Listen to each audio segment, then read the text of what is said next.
Hi guys! Welcome back to my channel. Sa video na ito ay ipasilip naman natin ang shower area site ni Hotel 101. Kaya pasintabi po sa ating mga manonood. Sa video din na ito ay ipapakita ko ang living room at outdoor pool ni Hotel 101. Pero bago yan, kung bago ka sa aking channel, please subscribe ka muna at pakihit na rin ng notification bell para lagi kang updated sa mga bagong upload ni Mayumi. Eto guys, ang malawak na espasyong sasalubong sa'yo pagpasok mo ng Hotel 101 lobby area.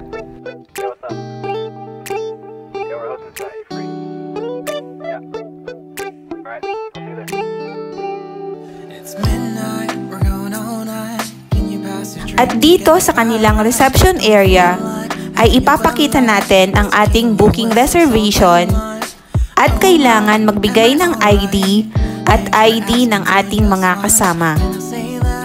Ang booking ay ginawa ko pala guys sa Agoda. Pero pwede namang mag-direct booking sa Hotel 101 site. Kapag confirmed na ang reservation, ay ibibigay ng staff sa inyo ang keycard. Kaya tara na at puntahan na natin ang aming designated room na nasa 8th floor. Hi guys! Welcome back to my channel and welcome to Hotel 101 The Fort Taguig. So dito kami inassign sa room 810. So let's check what's inside the room guys. So follow us! Mapapansin nyo guys na malaki ang space ng kanilang room. At meron pang malaking TV. At dalawa rin ang kanilang bed, isang king size at isang single bed. Meron pa silang drawer dyan na lagayan ng cellphone at iba pang mga gamit ninyo. Malampot din guys ang kanilang comforter o kama, kaya talagang ma-enjoy nyo yung pag-stay dito sa Hotel 101 Fort. Ayan nga at malaki ang TV nila.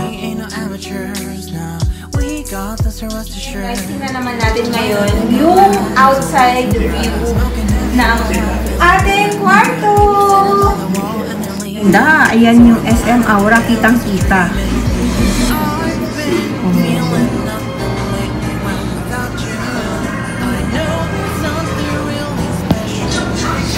Tapos yan naman yung market. Yan, siya naman yung market. So, napakalapit lang yan, no, sa mga bilihan, tsaka sa business district, yung high street. Sa Bonifacio High Street, Bonifacio Global City, malapit lang siya. So, mamayang gabi, tingnan natin yung view dyan. Eto naman guys, ang view kapag gabi. So, kitang-kita mo ang city lights view ng Bonifacio High Street, ng SM Aura at Market. So, kung mapapansin ninyo, traffic ng gabing ito dahil eto yung time ng rush hour. Dito naman tayo sa amenities ng kanilang living room. So, meron silang dalawang baso na may pangalang Hotel 101. Ang cute ng design, diba, na may nakasulat na Hotel 101 Global. And then, malaki ang mug na meron pang stirrer. Meron din silang dalawang bottles of water. May electric kettle. Kasama na din dyan ang dalawang coffee, dalawang creamer, at dalawang white sugar. Ito naman ang kanilang sink na napakalakas ng daloy ng tubig. At nakakatuwa kasi malalim ang sink nila compared sa ibang hotel na napasok namin.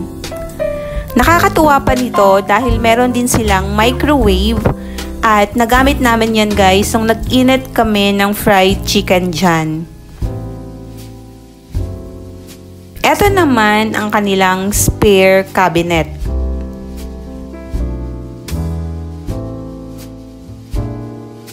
Dito naman ang kanilang mini ref at dahil meron kaming mga dalang tubig ay nilagay na namin dyan para lumamig. Meron din silang fire extinguisher in case of emergency. At isa pa sa hindi ko ine-expect dito ay meron silang bathrobe, guys. Alam naman natin na kapag 3-star ang hotel ay madalas walang bathrobe, kaya sobrang tuwang-tuwa ako dito dahil may roba silang dalawa.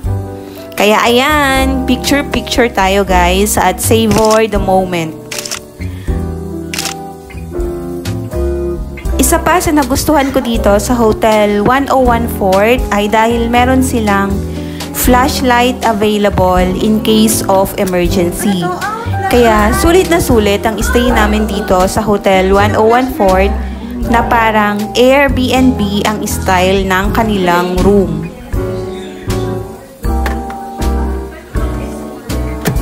Meron na din silang naka-ready na 2 sleepers. Ayun yung isa at eto naman yung gagamitin ko. So yan, ikot na natin yung kwarto. So this time, pasukin naman natin yung kanilang bathroom area. So ayan, tcharan! Hi guys! So, ayan, ganito yung itsura ng kanilang shower room, shower area. So, yan guys, meron silang 2 towel, tapos face towel.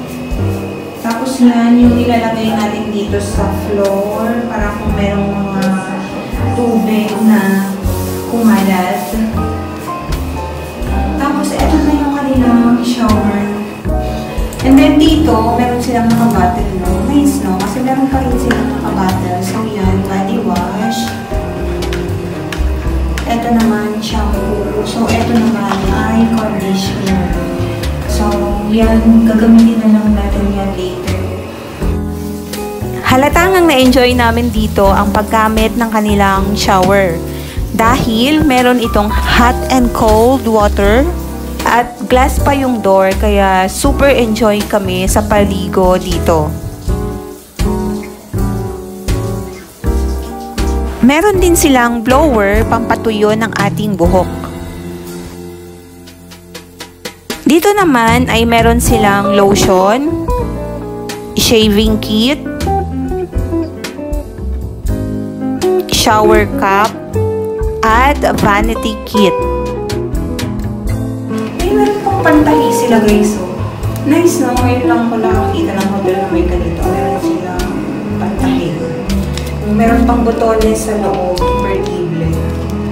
Oh, tapos mga sinulit na may iba't ibang kulay. Pula, blue, black, and violet. Nice, no? Nice. Tapos, meron silang supply. Nice naman. Pero yung design ni Hotel 101, para siyang, yung sa ibang bansa na mga hotel. Ang ganda. Ito naman yung kanila 2 toothbrush. Ay, nalaglag na yung isa. Ano ba yan? And then, meron silang garbage can dyan. And then, kanilang sink. So, diba? Ang lakas ng tubig. Malakas yung tubig nila, guys. Halatang hindi sila nagtitipid sa water. So, yeah, nice, diba? Tsaka, ano dito sa loob?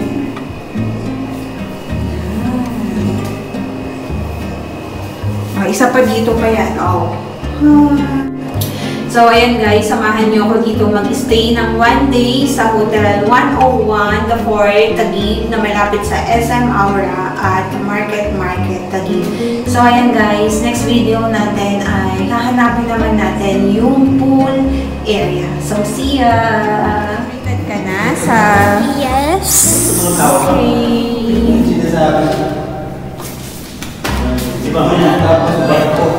Hi guys! So for today's video naman ay hanapin na natin yung kanilang pool area, which is sabi sa reception area ay nasa 3rd floor daw. So ngayon hanapin na natin siya kasi excited na siyang mag-swimming. Excited ka na mag-swimming? Oo. So ayan guys, so samahan nyo kaming hanapin yung pool nila dito sa Hotel 101 The Fort Taguig. So see ya later!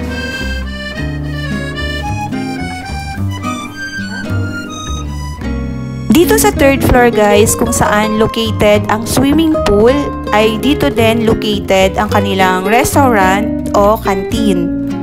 Na bukas lang siya kapag breakfast at meron silang ino-offer na breakfast buffet. Pero pagdating ng dinner ay hindi pa siya available. At dahil nga malapit ito sa Market at SM Aura, ay hindi na kami kumuha ng breakfast para ma-enjoy naman namin yung paligid ni Hotel 101 Fort. So, kumuha na kami ng towel dyan at rekta na kami sa pool. Ang pool pala nila guys ay indoor type kaya medyo malamig yung tubig dahil hindi siya exposed sa araw. At isa pa, malapit din ang kanilang pool sa kanilang gym area. Kaya kitang-kita mo kapag merong mag-gym, kitang-kita mo yung gumagamit ng kanilang gym.